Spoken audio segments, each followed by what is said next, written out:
Mga idol, welcome back sa ating channel, Love You From Indoor Fishing. Idol, hunting tayo ngayon linggo. Matagal-tagal tayo hindi nakalabas gawa nung panay tayo may trabaho. Kahit linggo may trabaho, kailangan ko na bakante. Alam po, nagtitila ako, medyo may kadiliman pa. Ayan. Nandito nga pala ako idol sa boundary, baba ng boundary. Napapagitan ako ng, kung alam niyo yung bundok na matikis. Ayun, yung bundok na matikis. Ayun naman yung tower ng boundary. Napapagitnaan ako ng matikis tsaka boundary. Nandito ako sa gitna. Kasi nung nakaraan taon, maraming nagtitila ako dito. Awang ko lang ngayon. Sabog na liwanag, wala pa ako narin titilaw. Ako nga pala mga idol, dala ko tuloy yung aking kalapati. Papawalan ko dito sa boundary. Ayan. May natin pawalan, medyo madilim pa. Baka habulin palkon. Kasi mga gatong oras sa lumilipad ang mga palkon sa medyo madidilim pa. Tsaka sa hapon, yan. Yung magdidilim-dilim lumilipad ang palkon.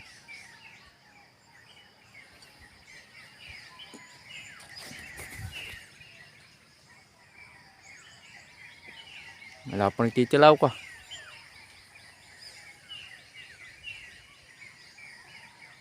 Yun, layo. Ando sa ibabaw ng bundok, ng boundary. Titilaw.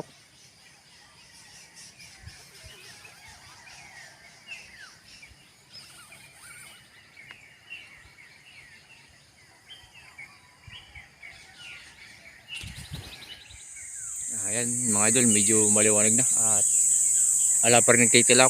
Meron naman doon sa pagkalayo-layo naman. Nasa may ibabaw. Nandito ako sa kapatagan. Ayan. Pwede na siguro pawalan dito yung ibon mga idol. Medyo maliwanag na. Pawalan na natin.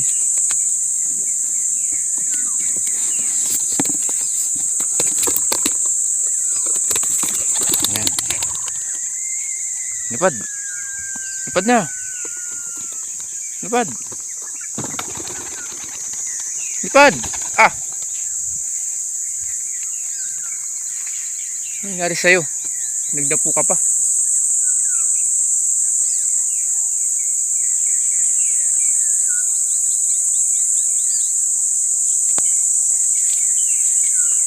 Ayan guys, may titilak sa baba. Pupunta natin.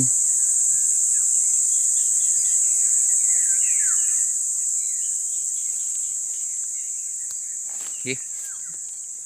Kuta natin doon.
Magandang umaga mga idol. Welcome vlog sa aking channel, Labuyo Farm Lure Fishing. Idol, nandito tayo sa may Matikis. Baba tayo ng Matikis. Baba tayo ng boundary. Tatlo yung labuyo dito idol. Na ating titilaw. Isa roon. Isa roon. Yun. Nadaanan ko to kanina. Yung mga kasamang inakay. At inahin. Nadaanan ko pero mas nagtitilaw ko kanina mas malapit to. Tinagitna ko silang tatlo. Narinig nyo naman mga idol kung gaano katilawak yung ating pangati. Ayun, sumasagot siya. Isa lumayo. Isa nakakaid ng jalang. Yan mga idol. Sa mga nagko-comment idol, sinasabi mo basta matilawak ang pangati. Papanghuli. Basta matilawak. Testingin mo dito. Daming lugar. I-guide kita kung saan mo gustong tumulo sa amin dito sa aming lugar. Ako nasa Murong ako. Dumayo pa ako dito sa may boundary ng Murong at Bagak. Dumayo pa ako dito para sa amin kasi puro bantad na halos ang mga labuyo. Kaya dumayo ako. Pero kahit dito rin pala, ganun din. Sipin nyo isang labuyo. Habang nagtutulos ako, tumitilak pababa. Pinupuntahan yung isa. Isa lumayo. Tapos yung malapit dito, bumalik pa ganun. Magtila ako na itong pangati ko. Yan, nadinig nyo naman kung gano'ng katilaok. Kasi nagko-comment po na basta matilaok, testingin nyo po para sasabihin nyo hindi kayo naniniwala sa kalskis. Basta matilaok, testingin nyo po rito. Yan po yung labuyo. Tilaok po ng tilaok. Yung isang titilak ko, isang nilitila ko dito. Ang lakad lang niya pa akit baba, tapos kakahig. Hindi siya gano'ng kumatutok. Hindi ko nahuwalos na umangan ng CI kasi nung nagtutulos ako, nandiyan na siya sa may mangganan, kakaig siya. Kaya yun yung pasuto, nakahanay. Yun, at ito.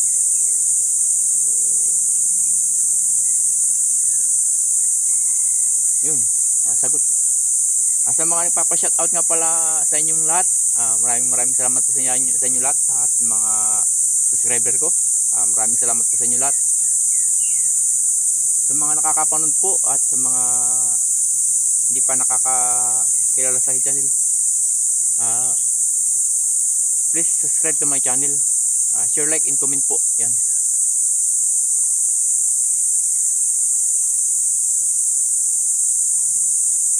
Nakagalaw-galaw yung mga labuyo. Parang parang nakatali sa gubat.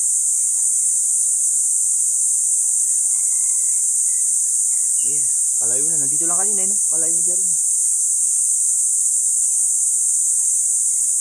Nga pala, idol sa nangingin payo kung paano tanggalin yung pagkawabingaw ng manok. Igagawa kitang vlog para dyan. At pasensya ka na kung kailangan kong makapag-vlog kasi mahaba yung trabaho. Kahit linggo nakakapagtrabaho ako. Ngayon ako na bakante. Mamaya gagawa kitang vlog para doon. At sa mga naniniwala lang naman po sa pagtatanggal ng bingaw o basi o tinatawag na basi, yan. Mga nabibingaw na sisirang manok. Sa mga naniniwala lang po to. Kasi meron po mga nagko-comment na mga loko-loko. Kung na lang po, kung di nyo po gusto, i-skip nyo na lang po. At kawawa naman po sa ibang mga baguhan na tulad na nagko-comment ka, sabi mo basta matilaw, ipapanghuli. Kawawa naman po sa mga bagong makakapanood o makakabasa ng comment na kahit pala ganun na yung papanghuli, basta matilaw. Hindi po. Babase po tayo sa kalskis. Surtin na lang po kayo kung halimbawa una kayong mga ngati, lahat ng magagamit yung kalskis ay papanghuli nyo, mas maganda po. Pero bihira po yung nangyayari. Sa totoo lang po, ako po mangati pa ako, 4 na manok o 5 manok po ang pinapanghuli ko. Pero sa 5 po na yun, may pinakamabilis pa ako pinapanghuli. Yun po yung sinasabing kahiyang na kahiyang. Meron pong nang uuras. Meron pong minuto, oras. Isa pa nga, kalating araw bago sumabong. Yan. Sa mga nagko-comment pong pilosopo, Maawa naman po kayo sa mga baguhan ng mga nagtatanong na ganun po. Kung di niyo po gusto yung aking paliwanag, halimbawa po yung magpapaturo ng pagpasasub na sasabihin yung hindi totoo, sa kanya-kanya po paniniwala yun sa aming lugar. Kung sa lugar may iba, iba rin ho dito sa amin. Kung iba ang basa ng kaliskis sa inyo, iba rin ang basa sa amin dito. Kasi iba-iba lugar tayo. Kaya po, gano'n na lang po. Sige, mamaya gawa akong vlog para sa'yo, idol. At pasensya ka na kung natagalan. At kahit linggo kasi nakapagtrabaho. Ngayon lang ako bakante kaya gagawa kitang vlog para dyan. Sa amin kasi dito maraming klase din yung pagtatanggal ng bingaw. Yung sasabi sa suubin ng insisut ko mangyan, ipapairam, papapahingain. Maraming klase ho yan. Mamaya ibibigay ko sa iyo yung video. Papakita ko sa inyo kung paano ang proseso ng pagtatanggal ng bingaw. Sige po, at 7:20 na. Alam. Sayang kung lumapit siya ay malaking pasuto paba. Kasi meron dito. Okay.